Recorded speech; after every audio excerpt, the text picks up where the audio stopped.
야고보가 이 야고보서를 쓴 이유가 바로 흩어져 있는, 예루살렘에서 전부 흩어져서 로마 제국 각지에 흩어져 사는 유대인 크리스찬이 주로 대상이었다, 이렇게 얘기를 했습니다. 그들은 유대인이기 때문에 힘들게 살고 또 그리스도인이기 때문에 다른 유대인들에게 또 핍박을 받는 삶을 살고 여러 가지로 어려운 삶을 살았습니다. 그들에게 환난 중에도 하나님 은혜 가운데 굳건히 살라 하고 지금 야고보서를 통해서 하나님이 말씀하시는 것입니다. 근데 그 환난 중에 굳건히 살라 하면 먼저 이 세상을 바라보는 관점, 이 환난을 바라보는 관점이 달라져야 합니다. 그래서 야고보서 1장에서는 먼저 환난이 있을 때 하나님을 원망하지 말라. 하나님은 절대로 그런 분이 아니다. 선하시고 우리를 사랑하시는 분이다. 그리고 그 면을 제대로 이해하기 위해서는 하나님의 말씀을 봐야 됩니다. 하나님의 말씀을 통해서 하나님을 만나고 하나님 이런 분을 깨닫고 하나님의 지혜를 가져야 돼요. 그래서 온전히 듣는 사람이 돼야 됩니다. 말씀을 제대로 듣는 사람이 돼야 돼요. 내 뜻대로 하는 것이 아니고 성경에 있는 하나님이 누구인지, 성경에서 나는 누구라 하는지를 제대로 알고 세상을 바라볼 때 바른 관점으로 바라볼 수 있습니다. 그리고 그렇게 새로워진 관점 속에서 이제 말씀 안에서 그 말씀대로 행함도 있어야 합니다. 그래야 그 사람을 지혜로운 사람이라고 해요. 왜냐하면 행함이 있을 때 행함을 통해서 더 하나님을 깊이 이해해 갑니다. 제대로 하나님이 주시는 믿음의 은혜와 능력이 내게 있게 됩니다. 그러면 그 다음부터는 환난이 임해도 내가 흔들리지 않아요. 이것이 하나님이 주시는 지혜란 말입니다. 근데 그 행함을 이야기할 때 온전히 행하고 그 행함은 하나님의 말씀에 순종하는 삶인데 그것을 다른 말로 하면 경건의 삶입니다. 경건의 삶이에요. 근데 우리가 경건이라고 이야기할 때는 우리가 생각하는 경건이 있습니다. 어떻게 사는 것이 경건하게 사는 겁니까? 우선 우리의 말이 달라져요. 세상 사람들이 쓰는 말이 아닌 교회 안의 말로 우리의 어휘가 바뀌기 시작합니다.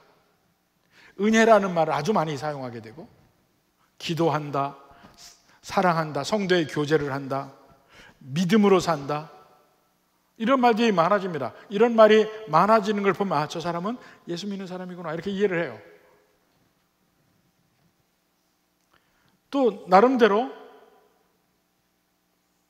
다른 사람과의 관계에서 사회적 삶을 살 때에 그 나름대로의 그 사회에서의 그 자리매김이 있습니다. 믿는 사람들은 술, 담배를 하지 않는다, 뭐 이런 거. 세상 사람들이 볼 때도 저 사람은 예수 믿는 사람인데 술을 마시네, 담배를 피네, 뭐 이렇게 얘기할 수 있다니까요. 또 기독교적 스타일을 갖게 됩니다. 그러니까 요즘은 그래도 많이 완화가 됐습니다만 한 세대 전만 해도 이 교회 올 때는 꼭 양복을 입고 왔어야 됩니다. 넥타이도 꼭 매야 돼. 저는 어려서 저희 동네에 그 도시 시내인데도 그 동네 전체에서 내가 알고 있는 그 동네에 예수 믿는 가정이 딱 2가정이 있었습니다. 한 가정은 바울레라는 집이고, 바울이네, 이름이 바울이어서 그 집 아들 이름이. 또 한 가정은 아들만 5형제인가 6형제가 되는 집안이었어요. 근데 전부 제 고등학교 선배 또는 동기 후배예요. 근데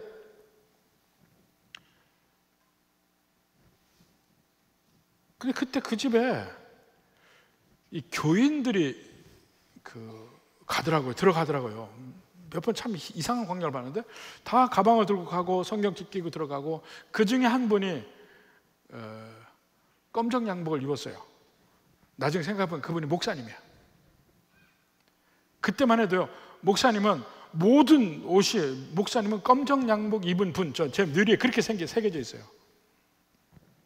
이렇게 일종의 드레스 코드도 정해진 것 같아. 또 여자분들은 교회 올 때 지금은 그게 아니죠. 전부 치마를 입었습니다. 지금도 교회 올 때 치마를 입는 것이 당연하다고 생각하는 분들 계시죠? 많이 있어요. 그런데 가끔은 바지를 입고, 많은 분들은 또 바지만 입고 다니는 분들이 있어요. 근데 전에는 그래서는 안 됐습니다. 치마 길이도 무릎 위로 올라가면 안 됐습니다. 이런 나름대로 이렇게 보면, 아, 저 사람은 그런 모습들을 보면 예수 믿는 사람이구나, 교회 다니는 사람이구나, 이렇게 생각을 합니다. 여러 가지 면에서 절제하는 면도 가르쳤어요. 아무리 돈이 많아도 삶의 방식에서는 절제하는 방식이어야 된다. 집도 화려하지 말아야 되고, 뭐 아주 비싼 옷이나 자동차나 뭐 집이나 이런 것을 사지 않고, 뭐 여러 가지. 과연 어디까지 누리는 것이 믿는 백성으로서의 경건의 표현인가? 옛날에 그런 면에 많이 절제를 하였습니다. 또 경건이라는 말을 할 때 제일 핵심적인 말은 결국 공예배인데, 예배를 어떻게 드릴 것인가? 또 성경책은 어떻게 할 것인가? 여러분, 교회 올 때 성경책 가져가는데 어디에서 성경책을 가지고 왔습니까? 여러분, 성경책 어디 있었어요? 거실에 있었습니까? 아니면 안방에 있었습니까? 아니면 항상 차 속에 있습니까? 이제 그런 면을 보고 경건을 판단하고, 나름대로 이렇게 생활하는 것이 내가 경건의 삶이다, 이렇게 생각을 합니다. 그런데 지금 야고보서에서 이야기하는 면은, 우리가 보통 일반적으로 경건의 삶이라고 하는 면, 그것이 보여주는 것은 겉으로의 모양이고, 진짜 경건함의 표현이 있다, 이런 면을 이야기합니다. 그러니까 보여주기식 경건이 아니고, 내가 자칫하면 이것이 경건의 전부다 하고 속을 수 있는데, 그거 말고 진짜 경건을 판단하는 기준이 있다, 이겁니다. 그래서 우리의 잘못될 수도 있는 종교적 환상을 버리고 진짜 경건함을 우리가 한번 생각해 보자는 얘기입니다. 야고보서에서는 전부 세 가지의 특징을 이야기합니다. 경건함의 세 가지 특징. 자, 제일 첫 번째, 아마 제일 많이 이야기가 되어야 하고 제일 뭔가 교회에서 중요한 부분 중에 하나를, 교회 생활의 중요한 부분, 말하는 문제입니다. 26절에 봅시다. 누구든지 스스로 경건하다 생각하며 자기 혀를 재갈 물리지 아니하고 자기 마음을 속이면 이 사람의 경건은 헛것이라. 혀를 재갈 물리다, 이렇게 표현했습니다. 재갈 물린다는 말이 뭡니까? 재갈이 뭐죠?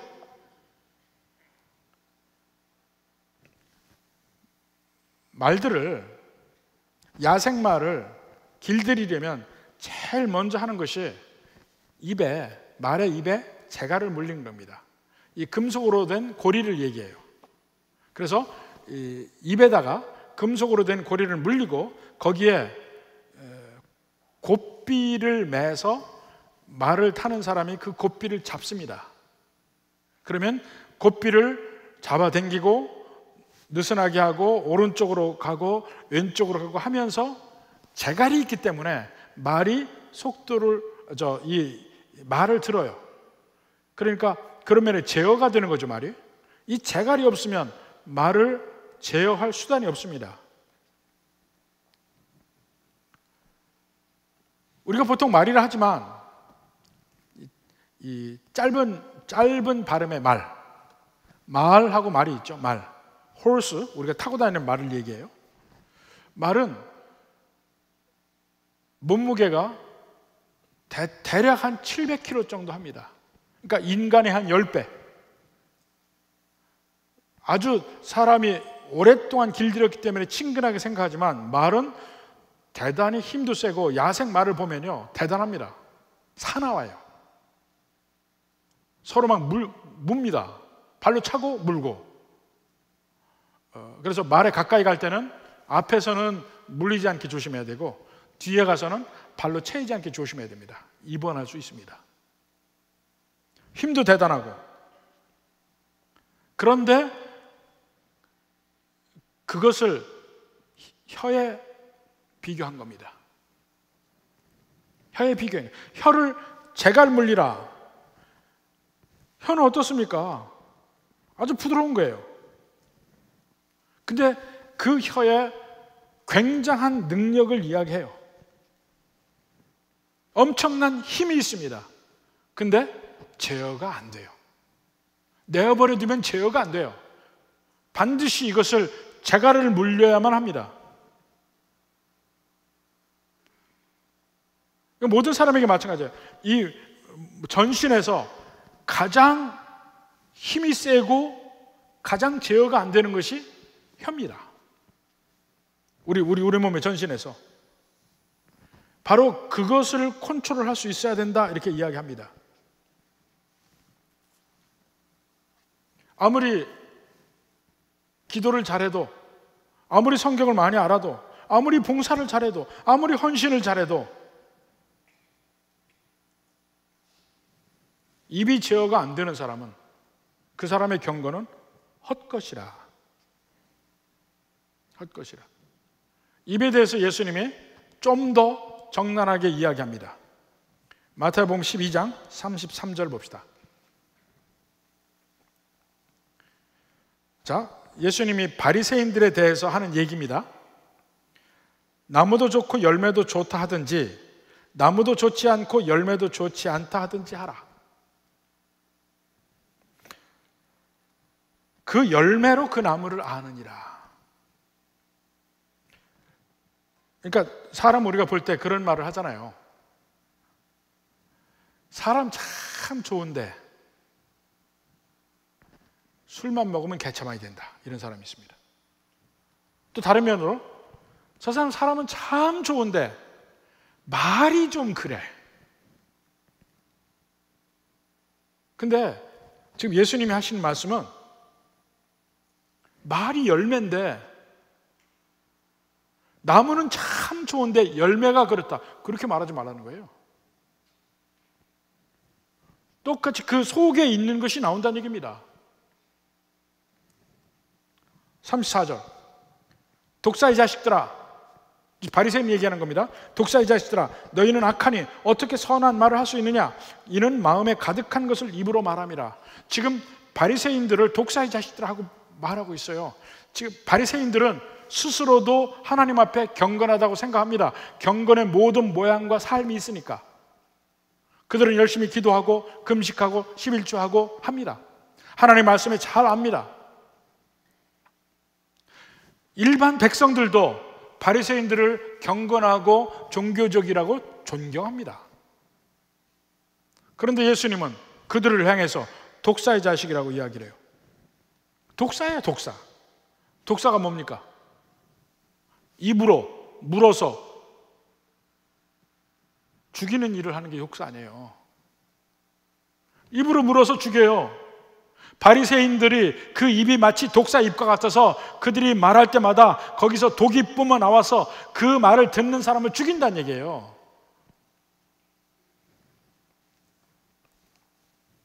그런데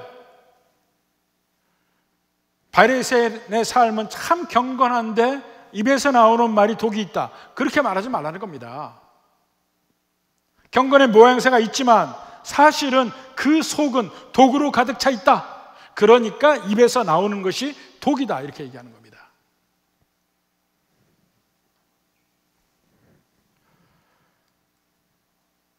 사실은 경건의 모양을 있지만 바리새인들의 마음속은 독으로 가득 차 있다. 하나님을 향한 믿음도 없고 자기 교만으로 가득 차 있고 다른 사람을 판단하는 마음으로 가득 차 있어요. 나도 하나님을 하나님의 길을 따르지 않고 다른 사람도 그 길을 못 가게 만들어요.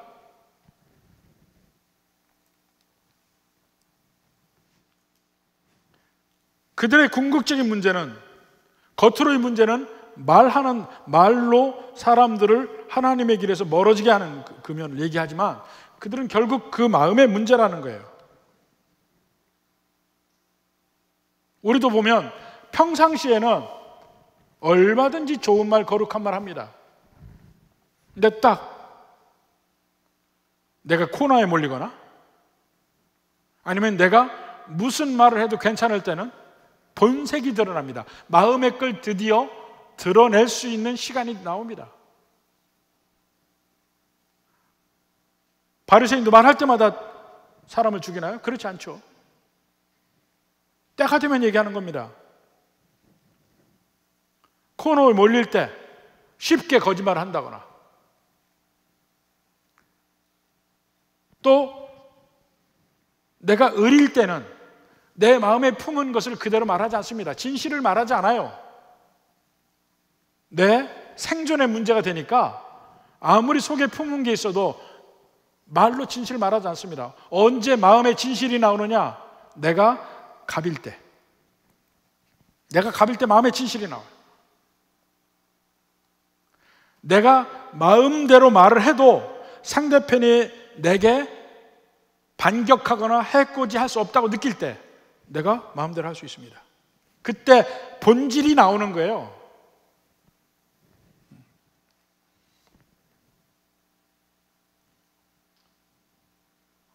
제가 계속 말씀드리죠. 언제나 을은 착하다. 을은 착해요. 내가 갑일 때 착하냐 안 하냐 문제지. 내가 갑일 때 내가 하는 말이 어떤가가 문제지. 마음껏 상대편에게 퍼붓고 마음 아프게 얘기하고,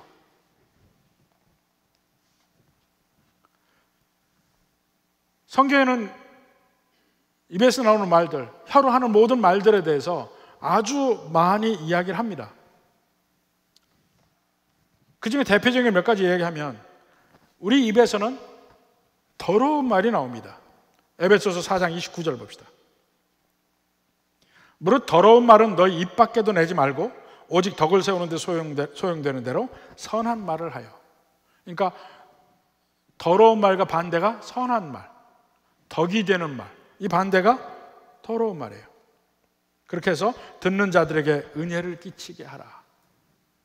내가 이 말을 했을 때 상대편에게 은혜가 되는지 아니면 상대편에게 분노를 심는지 상대편에게 어떤 상처를 주는지 한번 생각해 보라 겁니다. 을은 생각해요.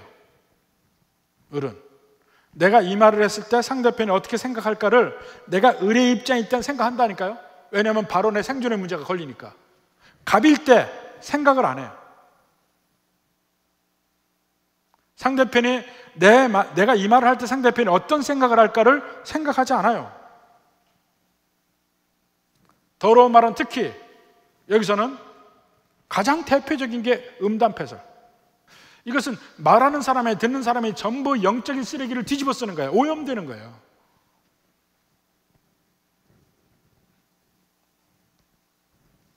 더러운 말. 그 다음에 두 번째는 거짓말들. 4장 25절 봅시다. 그런즉 거짓을 버리고 각각 그 이웃과 더불어 참된 것을 말하라. 거짓말. 이것이 사람이 크고 작은 경우에 다 마찬가지입니다. 코너에 몰리면 슬쩍슬쩍 거짓말을 해요. 코너에 몰리게 되면. 근데 같이 생활을 하다 보면 아주 작은 면에서 너무 편하게 거짓말을 하는 사람들이 있습니다. 근데 그 사람은 결국은 안 믿어요. 사람들에게 신뢰가 떨어집니다. 자기는 나름대로 이건 별거 아니니까 그냥 슬슬 넘어간다는 면에서 거짓말을 할지 모르지만 옆에서 있는 사람들은 그걸 다 보기 때문에 안 믿어요, 그 사람을. 근데 그렇게 되면 관계가 형성이 안 됩니다. 상대편의 진실됨이 느껴지지 않으면 서로 진정한 의미의 관계가 형성이 안 돼요. 말을 하는 대로 다 믿을 수가 없는 걸 어떻게 믿고 관계가 형성이 되겠습니까? 상대편 하는 말이 믿어져야 비로소 관계라는 게 생기는 거예요. 여기 25절 말씀도 그래요. 그런즉 거짓을 버리고 각각 그 이웃과 더불어 참된 것을 말하라. 띄워주세요. 다시 에베소 4장 25절.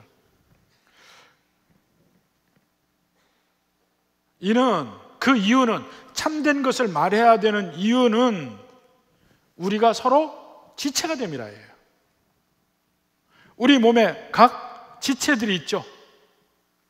발가락이 있고 발이 있고 발이 있고 발목이 있고 종아리가 있고 허벅지가 있고 다 연결이 됐어요. 근데 우리가 각각의 지체면 서로 어떻게 연결되는지 아십니까?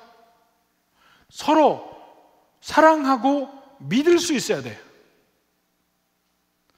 믿어야 연결이 됩니다. 그런데 상대편이 슬슬 거짓말한다고 생각할 때 어떻게 연결이 되고 어떻게 하나가 됩니까?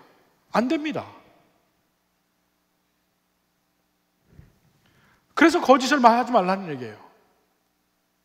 믿어져야 서로 하나가 되죠. 지체끼리 연결이 되죠.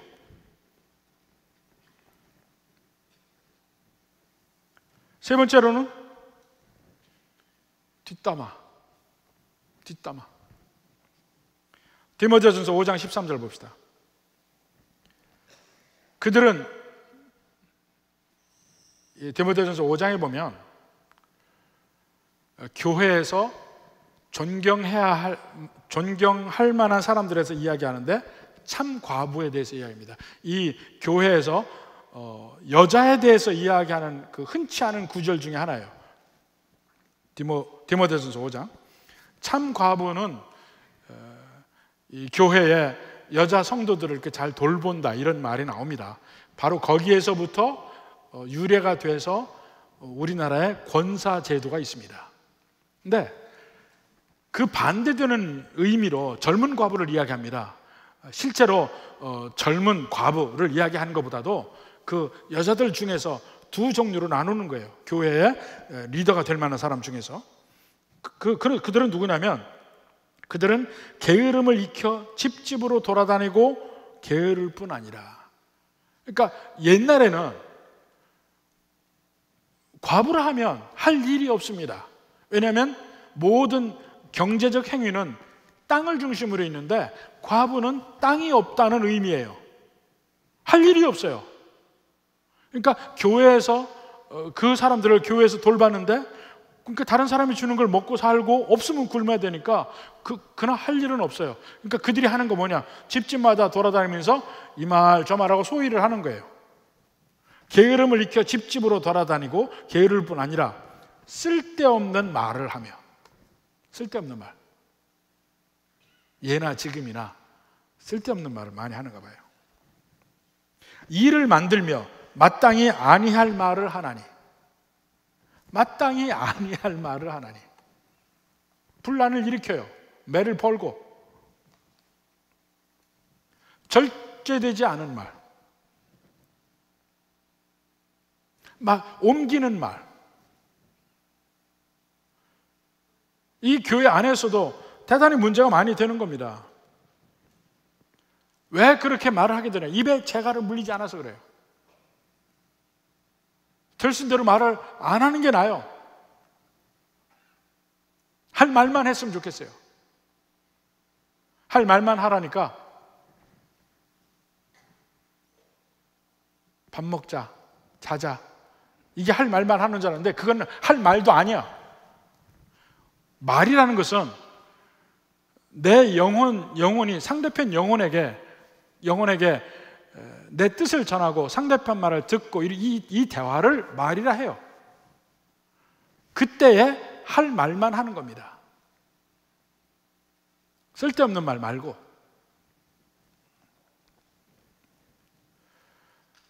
얼마 전에 우리 장로님들하고 식사를 할 기회가 있었습니다. 좋은 식당에서 맛있는 음식 잘 먹고 서로 대화하고 참 분위기 좋게 잘 했어요.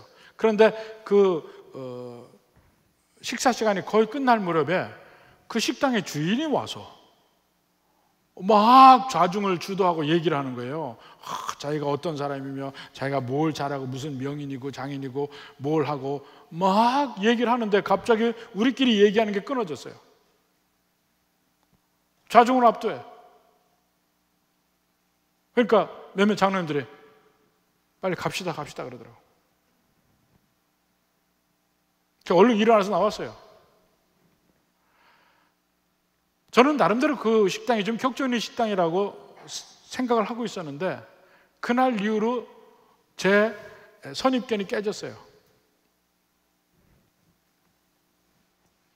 격이 좀 떨어지는 것 같아. 음식은 맛있을지 모르지만 별로 가고 싶지 않아요, 다시. 너무 쓸데없는 말을 많이 하고 할 말 안 할 말 다 하니까. 문제는요, 본인은 그걸 몰라요. 말 많아서 문제가 되는 사람들이 문제가 본인은 몰라요.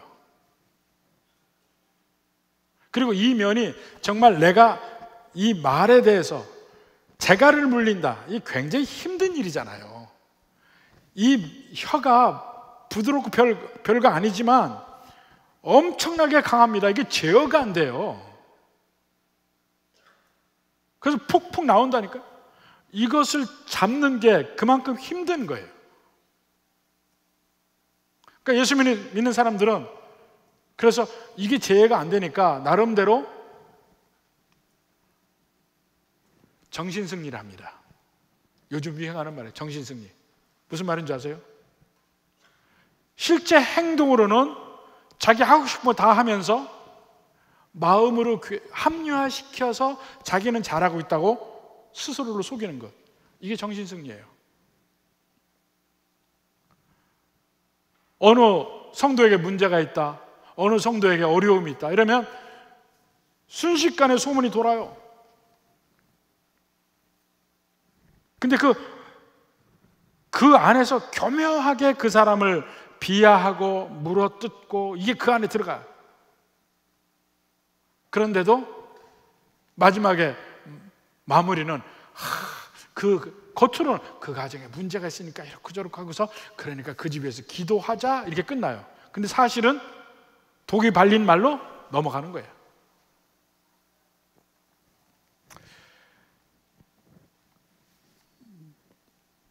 임직선거가 끝나면 전화통이 불이 나요. 그 다음에 임직선거가 끝나면. 근데 임직선거 할 때 될 수도 있고 안 될 수도 있죠. 다음에 하면 되고. 그래서 뭐 아무렇지도 않습니다. 안 돼도 문제는 그 다음에 일어나요. 많은 사람들이 전화를 해. 집사님이 돼야 되는데 어찌 안 됐어? 내 생각에 집사님이 꼭 돼야 되고 저 사람보다 집사님이 먼저 돼야 되는데 요래가면서 약 올려요. 자기는 생각해 준다고 얘기하는데 상대편 속은 긁어놓는 거야. 그러니까 멀쩡하게 아무렇지도 않았다가 시간이 흐를수록 자꾸 그런 전화를 한 통화 두 통화 받으면서 은근히 부해가 나기 시작하는 거야. 그 다음이 더 문제가 만들어져요.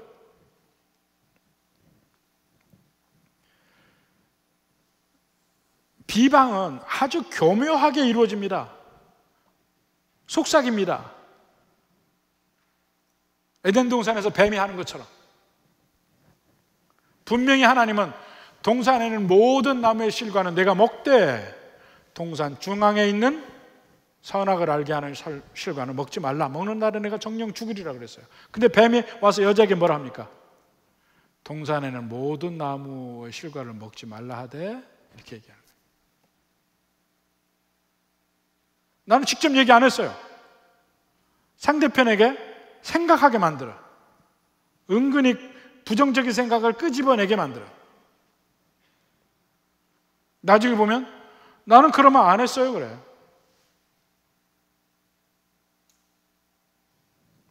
도움을 받고 싶으면 도와달라고 직접적으로 얘기 안 해.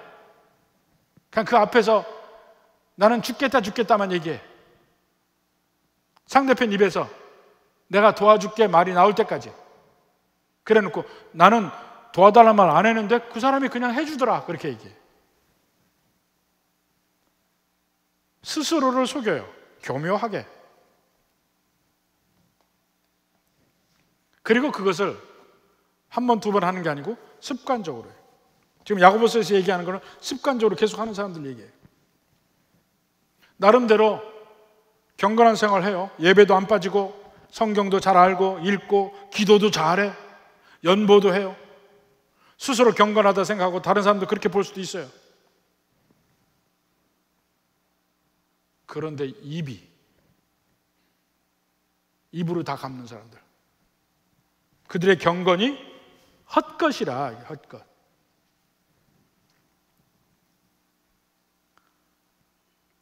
우리 온몸에서 가장 부드러운 게 혀입니다. 그래서 고급 요리 중에 우설이 있어요. 우설, 소혀. 고급 요리예요.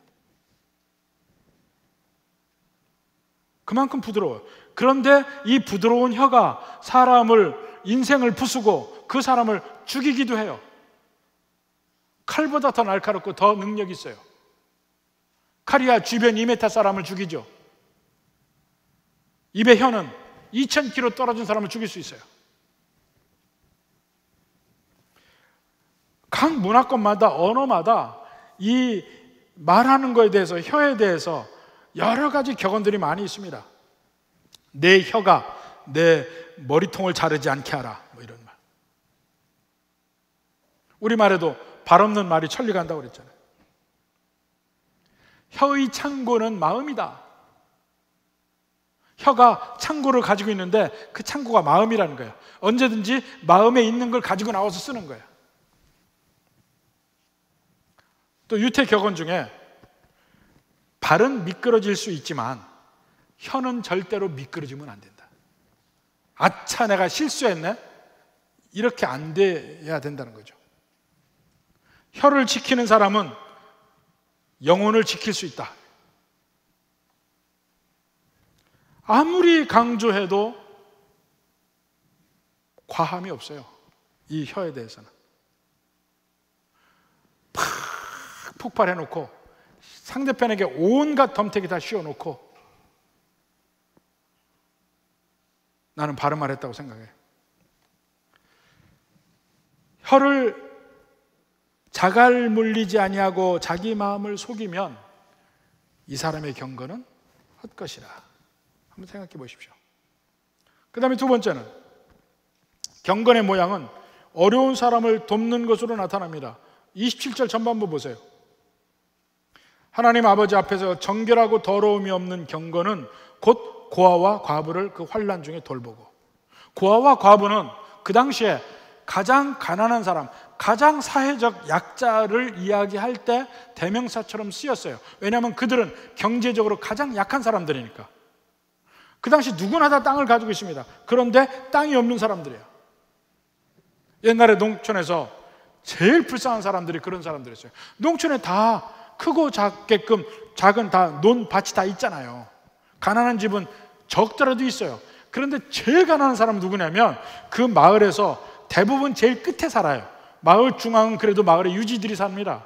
제일 끝에 오두막 같은 곳에 사는데 그 사람들이 농촌에 사는데 논이 없고 밭이 없는 사람이에요.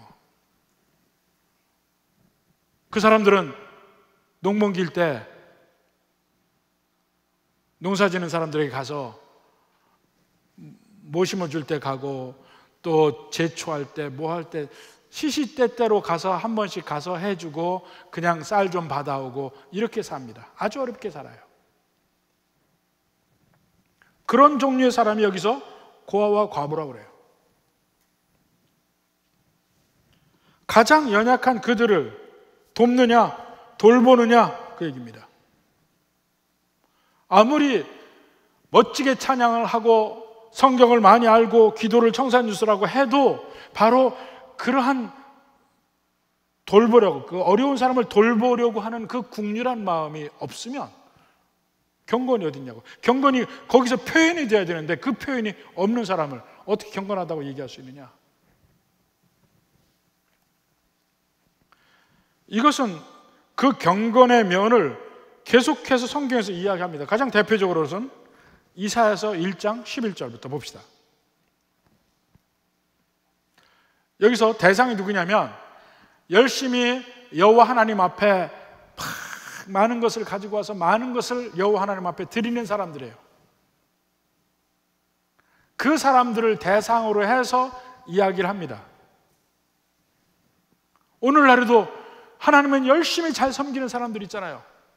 헌금도 잘하고 예배도 잘 드리고 교회 사는 일 다 잘하고 그런 사람 있잖아요. 그런 사람들이에요. 근데 그 사람이 진짜 경건하냐 안 하냐 하는 거는 한번 테스트해 볼 수가 있어요. 여기서 봅시다. 11절부터 여호와께서 말씀하시되 너희의 무수한 재물이 내게 무엇이 유익하뇨? 나는 순양의 번제와 살찐 짐승의 기름에 배불렀고 예배자가 가져오는 그것들에 이미 배불렀다는 거예요. 하나님이 나는 숫송아지나 어린 양이나 숫염소의 피를 기뻐하지 아니하노라. 아니 레위기에서는 가져오라 했는데 가져오라 해놓고 왜 기뻐하지 않느냐 이거예요. 이것이 진정한 예배가 안 되기 때문에 안 기뻐한다는 얘기입니다. 12절에 너희가 내 앞에 보이러 오니 이것을 누가 너희에게 요구하였느냐? 보이러 온다는 거야. 하나님 보세요. 저 잘 믿죠? 하나님 잘 믿죠? 그 뒤에 깔린 생각이 뭡니까? 그러니까 나 좀 복 주시오. 나에게 복을 좀 주십시오. 나 건강하게 하고 내 사업 잘 되게 하고 우리 집 가족들 다 잘 되게 하고 그걸 좀 내게 주십시오. 나 하나님 앞에 잘하잖아요. 헌금도 잘하고 꼬박꼬박 예배도 나오고 그러니까 그렇게 해주십시오. 바로 그 사람들을 대상으로 하는 얘기예요. 너희들이 드리는 헌금, 너희들의 헌신 안 기뻐한다. 너희들이 예배 드리러 오는 거 내 마당만 밟을 뿐이니라. 마당만 밟을 뿐이라. 진정한 경건이 없다는 얘기예요. 그게 무슨 얘기냐? 15절부터 봅시다. 너희가 손을 펼 때 내가 내 눈을 너희에게서 가리고 손을 펴서 기도하는데 가린단 말입니다. 너희가 많이 기도할지라도 내가 듣지 아니하리니 이는 중요한 게 이겁니다. 그 이유는 모든 하나님께 드리는 제물을 안 받겠다는 거야. 하지 마라. 그 이유는 너희의 손에 피가 가득함이라. 너희의 손에 피가 가득함이라. 근데 피가 가득하다는 얘기는 다른 사람에게 그렇게 찌르고 상처를 준다는 얘기입니다. 내 이익을 위해서 열심히 다른 사람을 짓밟고 다른 사람을 찌르고 상처를 주어서 그렇게 모은 걸 가지고 나한테 드려본들 그게 무슨 소용이냐 이게.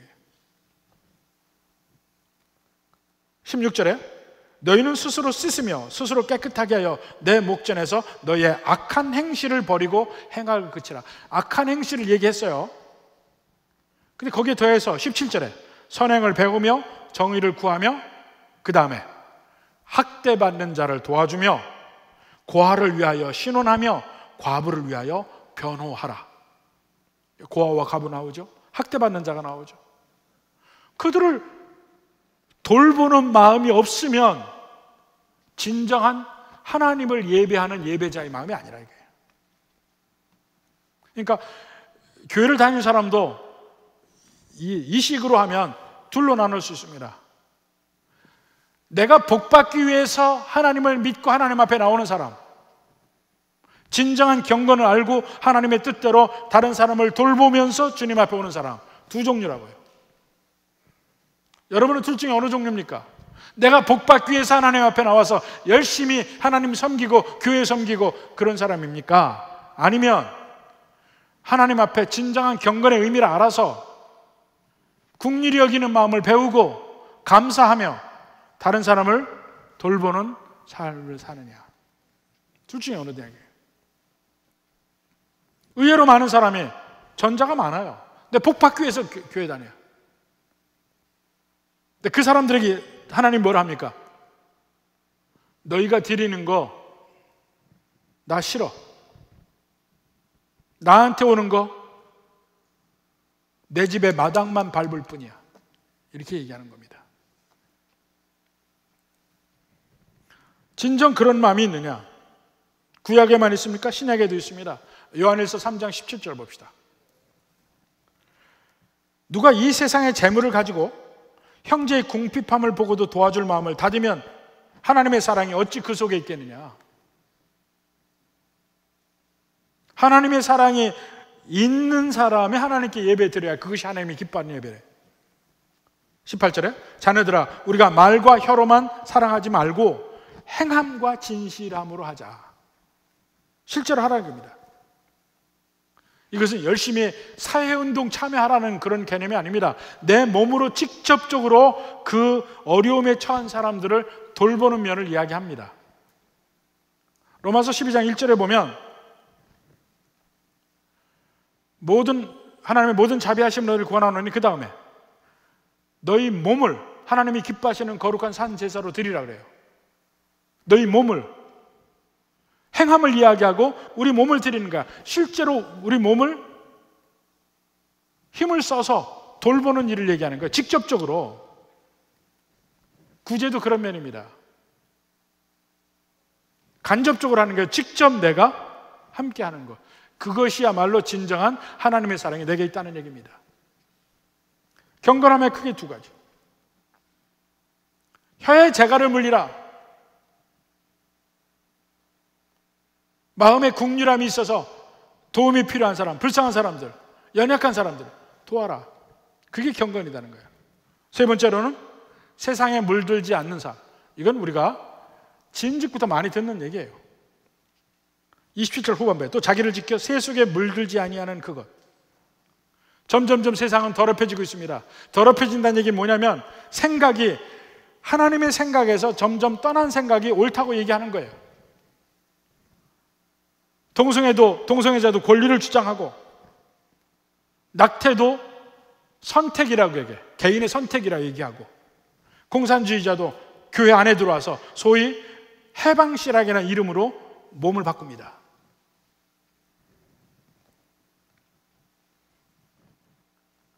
그래서 교회까지 세상의 더러움이 들어올 수가 있어요.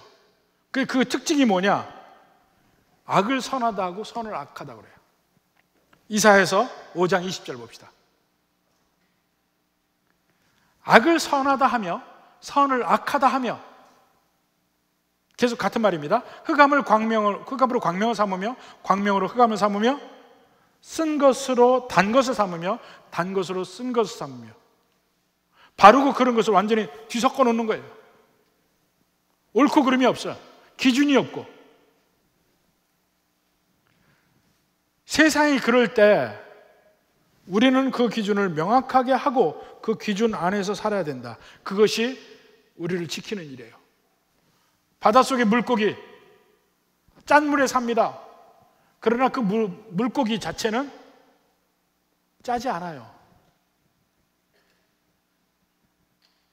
생선들이 짜지 않아요. 반드시 간장 쳐서 먹어야 돼요. 우리의 삶이 그렇다입니다. 더러운 세상에 살지만 우리는 더럽지 말아야 된다. 옳고 그름이 뒤섞인 세상에 살지만 우리는 제대로 옳은 건 옳고 그른 건 그렇고 바르게 하고 살자 이겁니다. 바로 이것이 경건함의 세 가지 특징입니다. 야고보서에서 이야기하는 특징. 바로 이 은혜가 여러분들에게 있어서 다시 한번 내 경건함을 돌아볼 수 있는 은혜의 시간이 되기를 주님의 이름으로 축원합니다.